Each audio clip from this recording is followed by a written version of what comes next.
శ్రీకాకుళం అరసవిల్లి సూర్యనారాయణ మహాక్షేత్రం.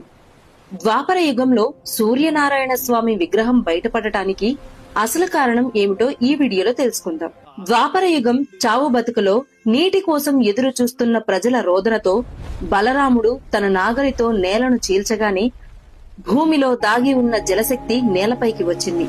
అదే నేటి మన నాగావళి నది. ఆ పవిత్ర ప్రవాహం పక్కనే ఈ నేలను రక్షించేందుకు శివుడు ఇక్కడే నిలవాలని బలరాముడు ప్రార్థించాడు. దేవతలంతా చేరి ఉమారుద్ర కోటిలింగేశ్వరుని ప్రతిష్ఠించారు. ఈ మహాకార్యానికి సాయంత్రం ఏకాంత సమయానికి చేరుకున్న ఇంద్రుడు శివపార్వతుల దర్శనం కోరగా నంది అతన్ని అడ్డుకున్నాడు. అవమానంతో మండిపోయిన ఇంద్రుడు దూసుకెళ్లగా నంది ఒక్క కొమ్ముతో అతన్ని ఆకాశంలోకి విసిరేశాడు. ఇంద్రుడు రక్తమోడుతూ నేలపై కూలిపోయాడు. అప్పుడు ఒక అగ్నిజ్యోతి అతని ముందుకు ప్రత్యక్షమైంది. అది సూర్యుడు.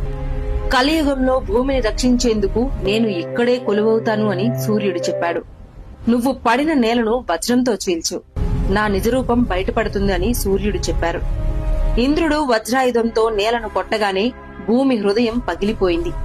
అందులోంచి వెలిగింది దివ్యమైన అరుణశిలతో స్వయంభూ సూర్యనారాయణ స్వామి. ఆ విగ్రహం వెలసిన క్షణంలోనే ఇంద్రుడి శరీరంలోని ప్రతి గాయం, ప్రతి నొప్పి ఒక్క క్షణంలో మాయమైపోయింది. అప్పటి నుంచి ఇక్కడికి వచ్చే భక్తులు కూడా తమ రోగాలు, బాధలు ఇక్కడే వదిలేస్తారని ఈ క్షేత్ర శక్తి నమ్మకంగా మారింది.